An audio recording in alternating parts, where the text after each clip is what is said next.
What's up? What's up? What's up, beautiful people? Welcome back to another episode of the Griefully Podcast. I am your host, J.Nicole. Guys, I am back in the building, and I am not by myself. I do have a phenomenal guest.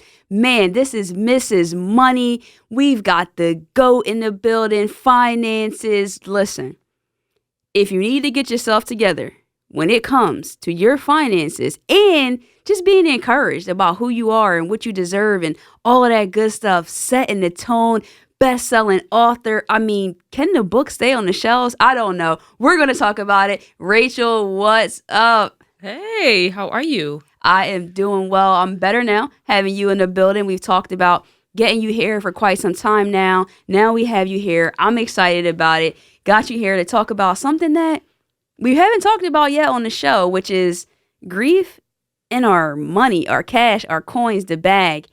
And I think we kind of fumble it a little bit when it comes to grief. But how you feeling today, first and foremost? I'm unstoppable. Thank you for asking. I love that. And when I said that to you today, I've never heard anyone respond that way. I'm not going to swagger jack you, but it does set the tone. Because what do you do if if you say, how are you? And someone says, I'm unstoppable. Anything negative that you were thinking about saying or whatever your mood was, it's like, I should probably keep that to myself. Stops you in your tracks. Stops you in your tracks. Yeah, it definitely does. So you have a lot of amazing things going on. The presence that you set on social media and just kind of keeping us in line. I look forward to the finance goals. I'm always checking what number can I learn from today? What's going on here? We both share the whole Blue Heart vibe. And so I definitely love that. When we're listening to the Griefully Podcast, we talk a lot about obviously loss of loved ones and what people go through. But we don't really talk about the money part of it. And I think there are so many different aspects of it because there's a financial part before people die. There's a financial part after people die. And then there's just you and your relationship with money in general when it comes to your mental health and all. What are some of the things that instantly come up that you think our people should hear about? Well, we definitely need to be clear on what we want to happen after we leave here. I think that generational wealth is like this thing that's been tossed around, right? It's a hot topic lately, and I love it. But there are two things that we often forget in that conversation. One is making sure that we hold on to it long enough to pass it down. Right? Because we have so many different examples of people who had a whole lot of money at one point and then lost it, right? So it's not generational wealth anymore if you don't have enough to hold on to it long enough to pass it down. So that's the first part. The second part is making sure our babies know what to do with it, right? We just assume that they'll figure it out, like they'll just grow up, overnight, I guess, or wise up overnight. And we set our babies up for failure because there's already a whole lot of emotions going on there and things like that. And so then you have like this lawyer or the banker or this person, speaking in terms they've never heard of before, and they don't even know like who to trust and who not to trust. And again, we just want it to be over with. We just want it to be done. And so those are the two big parts that I think we don't really consider when we're talking about the generational wealth. Definitely. I've never considered that we do talk about generational wealth. And it's like this sexy term now, like generational wealth, and we got to do this, but we have to hold on to it long enough to pass it on. And then, of course, the flip side to that is we have to have it before we can even not hold on to it to do that. Because I don't want to offend anybody when I say this, but it is something that personally bothers me, especially when it comes to our community, is that when someone passes away, we have to do the GoFundMe. And I get it. I understand that it's circumstantial, especially things, of course, happen unpredictable, unexpected. But I'm hoping that from this episode and just other conversations like this, we can kind of help push our people in a direction where that doesn't become the option. Because I know there are so many people who don't realize that you can have a life insurance policy for like $25 a month, or maybe it's not an extreme policy, but isn't that true? Yeah. Yeah, you can have a pretty good insurance, something better than nothing for sure. And then when you're in those situations, because funerals are very expensive, right? So every dollar, when you're talking about those GoFundMe's, right? That's the $5 to now every dollar counts. And so even if you have a smaller policy that is all you can afford right now, is definitely better than absolutely having nothing. And yeah, you can have an inexpensive policy and just things in place where everyone knows what to do. And so those are the things that we need to, even while you're still here, consider, long-term care. Like, do we know what you want us to do do if you get sick? What happens if you can't speak for a certain amount of time? What happens if you, whatever it may be, you can't work for a certain amount of time? Does everyone know, what to do? And so those are the things that we don't take into consideration. I think for us, our worst case scenario situations we have in our mind really is not that bad, right? And so we kind of, that's another way we set ourselves up for failure that way. No, that's definitely true. I think we kind of are maybe scared of those conversations because if we talk about the planning of our death or our loved ones or our parents thinking about it for themselves, I think it's a scary conversation. And so because of that, we don't know. We don't know where everything is. It's just a mess. And what I've learned in my experience is when you're dealing with grief and you're at those moments in your life, you really can't think that clearly. And all the decisions that you're making is based on the emotional state that you're in now. So some decisions could have been better if I wasn't heartbroken, or devastated. The other thing that happens with money is families start to fall apart over these types of things when you get into that because emotions are flying high. Maybe the person told you where something was or how they wanted it to be, but they told somebody else something totally different. So when we're talking about that, before we get to that point, like what are some of these best practices? Because to get our finances in order, now don't give too many gems because this lady is a professional and you need to pay for her time. So I'm not going to try to get all of it out there, but you drop a lot of tips every week, every day almost about how we can get in order, not even just with life insurance policies, just in general with our money.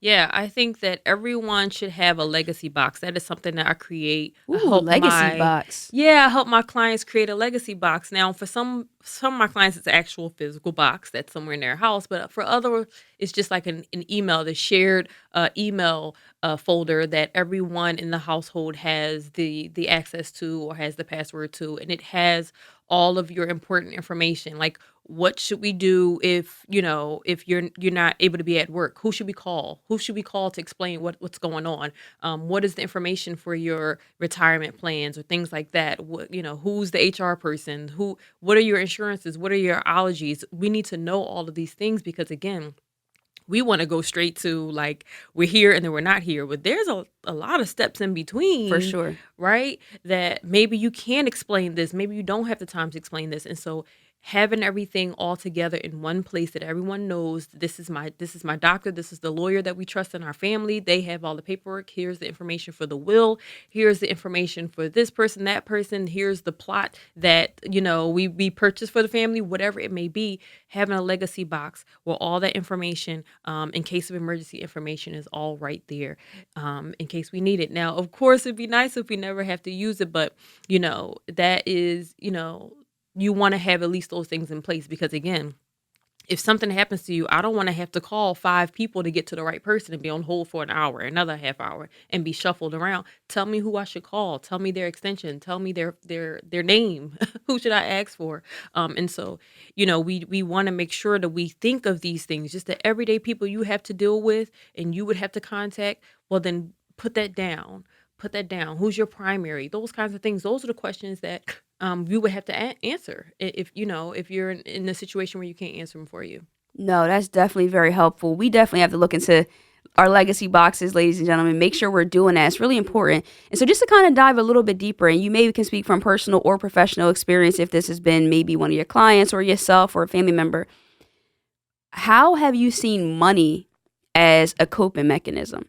So, spending, shall I say, when we're hurt or broken, like have you seen a pattern or have you or yourself fell into any hole where this loss happened, whatever it is, divorce, loss of job, and now I just lost all my marbles and I'm just going on a crazy spree and now I'm broke? Yeah, of course. I mean, I always say we're all emotional spenders. I say if you have emotions and you have money to spend, then you're an emotional spender. Now, we have different triggers and different things that may cause us to spend, from one person to the other, but we're all emotional spenders. And so, you want to think of like what am I digging myself out of a hole? Am I trying to fill a void? What's happening with this online shopping? What happens when I'm getting up in that retail therapy, right? That we we talk about, right? Like what drives me there? What keeps me there? How am I feeling on the way there? Why, what am I looking for? What am I Mm, looking for? And so we have these things where it's like you really just miss your mom. I have a client that I'm dealing with now, and she her mom is gone, and I'm kind of been walking her through. She's like, I spend this, I buy this, I'm kind of, I'm looking for an escape. And I'm like, well, you really need to get to the root of your feelings. What is that feeling? Like, call it out. Is it, you're feeling lonely? Are you feeling like whatever it may be? And then get to what the solution of that particular feeling is. And it's almost never shopping, right? Because like a new shoe is not going to help you if you're really struggling with other emotional issues, right? true. So it's almost never shopping, right? And so I often say also create a list of things that bring you joy under $20 because we all have those moments where it's like I just need something. I need a pick me up in some way, shape, or Right. form, right? Guilty. Everyone. And so if you already have this list created, many of my clients have it in their phone. I have one on my phone. It even includes free things. We take a lot of things that around us for granted. Like on my list is going to my godmother's house. I know I can probably get some fried chicken, a good hug. It's gonna feel like therapy, right? or calling my sister because we always laugh and joke together. So those things. But then there's always things like Chick-fil-A frosted lemonade. I feel like God made it, and it lifts me up every time. But just imagine, when you're having those moments and you're trying to fill a void, I'm gonna go to something on my list. Worst case scenario, you're gonna spend $20. Whereas you're just gonna go to the mall, you're just gonna go to Amazon, and you're just gonna be keep scrolling and keep clicking or keep swiping until you feel better. And often what happens is the guilt afterwards makes you feel even worse. And Mm. so those are the things that I would normally put in place for people who are, again, because we're all grieving, right? We're Ooh, all grieving, whether it be grieving the career I thought I would have, grieving the money I thought I would have at this point in my life, grieving the relationship that's not what I want it to be. We're all like processing emotions all day, every day. And so money has been like the quick fix for a lot of people. definitely. You shared a lot there. Definitely preaching to the choir here. I guess for me, it was more so food, but spending the money on the food just because I felt like it was going to make me feel good. And so I never considered having a list of things under $20. I have seen that tip of yours, but I never implemented it in my life, but not the free stuff. And I think that that's like with anything. If you talk about trying to eat healthy and you don't meal prep, then you're kind of in like a recipe for disaster, if you will, because now based on your emotion, if I'm too tired or if I have this going on, I'm frustrated, I'm going to make an unhealthy choice. So having that list that you dropped there is definitely a great thing. I wonder if people really realize that relationship with money. But when we look on social media, because I want to talk about this, you promote from a way that feels attainable. It feels realistic. It doesn't seem like just this glimmer and glitz that, oh, everyone wants to get the bag and get all this money and do all these things. Do you think like that pressure also adds a level? Because grief is just sorrow, not just, but it's deep sorrow. So that feeling of not having this money and not having that lifestyle, I don't know. I don't know if everyone is really showing what's really going on. Well, for sure, everyone is not showing what's really going on. I've been blessed to be a personal finance coach for 8 years for a lot of people, some of which have a lot of influence on social media, and so I've seen the numbers. And yes, everyone is not showing everything of what's going on, but um, you want to really think of like I name my company Missing Peace, PEACE, because the point is like what is financial peace for me? What is financial freedom for me? Like I have my goals and I have things that I've accomplished as a, personal finance coach, but even with that, I don't put that on my clients. You create your definition of financial freedom and then we will create a plan together that will get you there. But you can't look at social media as a way of, oh, I want what they have. I want what they have. I want what they have. Like you said, everyone is like a level up from somebody else, right? I remember you mentioned that in a previous show. Like everyone, you have something that someone else has, whether it's your marriage or your whatever, right? And so you'll be forever like more, like not satisfied, not at peace, and not comfortable if you don't define it for you. You're going to shut social media off to do that though. And so, yeah, you got to know that you're never going to see 100% of anything when you're on social media, right? And so this is why I have those tips that you're talking about. Here's how you can sleep better and get a little bit more peace tonight. And then I'll give you another tip and you can do something tomorrow, a little exercise to help you sleep better. That's what's most important to me. The peace is most important to me. I love that. And you're giving us straight gems, crazy fire on how to obtain that because for me and my grief, finding peace is so important. It has been absolutely the most important because you look at people who have millions and billions of dollars, they're still broken. They're still hurt. I don't even know say broken. I don't love saying people are broken, but they're still going through things that money cannot erase. So, but I do think when I am going through things, if my finances are in order and that bank account is looking a little hefty, it does make me feel a little better. So it doesn't mean that that changes it, but it helps. And I always say grief will meet you where you are. So if you lose someone in the middle of a financial disaster storm that you created yourself, it's only going to continue to pile on. So if our finances is one of the one areas that we can control, and that's what I want us to advocate and do, trying to get things together. I myself, I'm like, man, I need to get some of my things in order. I have life insurance stuff, but mainly through my job. So what about outside of that? So there's a lot of things too. I'm not just coming at whoever's listening to this like everyone's just a financial mess. But if we're looking at trying to find healing for our community, then I think we have to look at everything in its totality and say, okay, what branch is here, what branch is there? And that's why having this conversation with you was so important to me because we haven't talked about it yet on the podcast. So I'm like, wait, I'm trying to help people, but this is one of the main areas and a root cause to a lot of our issues. Divorce, I'm sure one of the main reasons for that is finances. And then again, you talked about funerals being super expensive. It's inevitable. We're going to face loss. But when you're sitting there at the table, I'll be transparent. I'm making decisions. Thankfully for me, my father wanted to be cremated. And when I saw those prices, I was happy. That sounds funny because I never really wanted to cremate anybody because still for me, processing that whole thing is a different beast. But it was the most cost effective option. So if he told me, no, I actually want to be buried, I want to be in a casket, I would have had such a burden in my family. It would have been like, okay, so how are we supposed to do this? Now, shout out to my dad because he did have his little folder and like all his little bit of stuff together in order. So it wasn't too wild for me in that regard. But it wasn't any money there. So it was going to be on us, our family, to come together. But I was thankful for that. A lot of people don't have that. Or, I don't know if I should go here. But when we do talk about funerals, we go to the extreme. Because it's like, it's like this is our last thing we can do. But like the platinum casket and like all of these things, it gets crazy when it comes to that stuff. It's going in the ground. So how do we get practical when we're dealing with our emotions, though? I think that we have to be conscious of today. Often those things happen because people feel the guilt. They feel like they didn't do enough for this person. So this is like me trying to make up for lost time of not doing certain things. And I think that we need to be present in the moment today.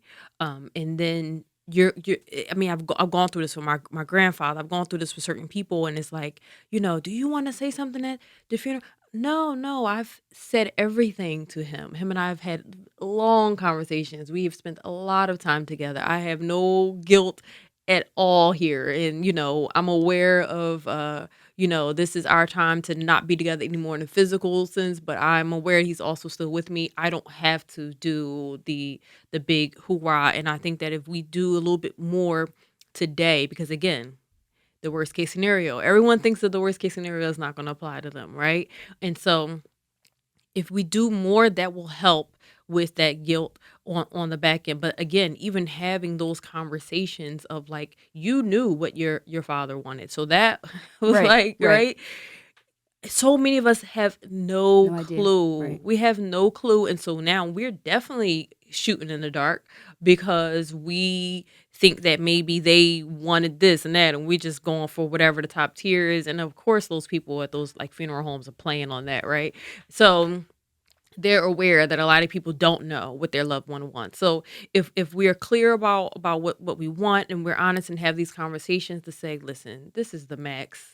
They're gonna put that box. They're probably gonna, you know what I mean? Yep. Be honest with that. Be okay with having that conversation. Again, even if you don't feel comfortable with saying those things out loud, just write it down, put it in your legacy box. This is what I would like to see happen when I'm not here any longer. And I think that would really help with, A lot of that with pressure. all of that pressure, like why are we blowing this money on this, Yep, that's true. I think we got to be able to say that. I think if I'm hearing correctly, as people, we can try to make more of those decisions and say, just because I can't afford, or this isn't the most wise financial decision to go all out on this service or this funeral, that does not mean that I love my person any less. It actually means for me going forward that this person will want me to be in peace. And if my finances are a disaster because I did all of this, they're going to be buried. It's tough. So I know it's touch and go. It depends on who it is and how you feel. And if you have the money, by all means, do you. But I'm speaking more so of circumstances where, like you said, we feel that pressure or we feel that guilt, and you know that you don't have it. And now you're putting that pressure on other family members too, when there's like, no, you want to go to the max. I don't have go to the max money. How can you say that? Because now it's like, oh, you don't really care about them. You don't love them. So now if you didn't put the money up, you better not be crying at that funeral. Yeah. That's how we treat each other. It's like, what you crying for? You didn't pay even for- want yeah. this. You didn't even get the flowers. It's like, wow, like that's not even fair to anybody to have to live that way. As we kind of start to get out of here, a couple things. One, I definitely want to know what you might offer as just a parting word of advice. And I want to talk about what you have going on too, because I need to make sure that our young people is getting that book and make sure that we're doing that. So I want you to have some time to talk about that as well. I definitely want to say, I know we've mentioned life insurance a few times here, but I definitely want to mention pay on death. We want to put a pay on death listed as on your checking account and your savings accounts and your investment account. So we talk about beneficiaries. That the pay on death name added to those accounts means that as soon as if something happens to you, whoever's listed on there can walk in that bank, give them their ID, and walk out with your money, close your account, and not have. And that has been a big thing, because what happens is we normally have to go through the lawyers and we have to go through this long legal process to even have access to your funds. Meanwhile, whoever you have on like auto pay or whatever, they can just keep taking the money out, and now you're in a negative or whatever the case may be. By the time I pay a lawyer, pay this person, get a court date and all of that, stuff is just coming out of your account every day, or fees are being charged. Whereas if you have this person named, whoever it is named, they can walk right on in, say their name, tell them that you are no Never longer heard with that us, before. and walk out. I have certain accounts set up. I have an account set up. My mom doesn't like this, but I have an account set up just for if she needs to bury me, and she doesn't have to ask any questions. I move it around sometimes, but she knows where it is, and I call her and tell her, and all she has to do is show her ID and walk out of there with enough money to bury me. She doesn't have to make a phone call to anyone. She doesn't have to be on hold, any of those things. I'm like, you can figure everything else out. All of my bills are going to be on auto pay for a whole year. So you got a whole year before anything hits a negative. Everything from mortgage on down, everything is going to be paid for a whole entire year. So you can grieve and take your time. That is beautiful. So you really it's free. It's free. Just call up your bank or go online and just say, hey, I want to add a pay on death person to my account, to my savings account, my checking account. It's basically like putting a beneficiary there, and you don't want, because that's so much explanation that people have to go through to get access to this money, and that would be part of, it could help you, with the burial. I love that. Get that money It out of sounds there. so good that I feel like you were relieving me of something. Like I feel like you were saying this to me, that this is going to happen for me. So I just get to just go through this process and have this access, and then be able to grieve and deal with that, because I don't know. I never heard of it. So it sounds so good. I'm like, oh, yeah, so that's all I have to do? She is not talking to me. She's talking about the account she has set up for her mom. I'm like, all right, that's good. That's all I'm going to have to do. It made me feel so relieved, and it has nothing to do with me. And that's what we want to definitely do for our people. Thank you for that fire, Gem, and everything you said on the show. But tell us where we can find you on social media to get these tips, because I'm always looking. I look at every single one of them. I read the comments and see what people are saying. I'm like, yeah, I got to try that. I got to try this. Let me call and do this. So I am Rachel Hannibal on Facebook, RACHAELHANIBLE, and we have Finance Friday parties every Friday at noon on my Facebook page. We've been doing that for 2.5 years, where I give out 10 free finance tips just to help the everyday person get control of their finances. And so I've been really blessed to just have the people tell me how much has helped them, like you say. Also on Instagram, I am Pep Talks _ and my website is just rachelhannibal.com. And so I'm a personal finance coach for adults. I'm also a financial instructor for kids. And I have a full finance curriculum that has been in over 75 schools and universities for our babies, teaching our babies about money, everything they need to know.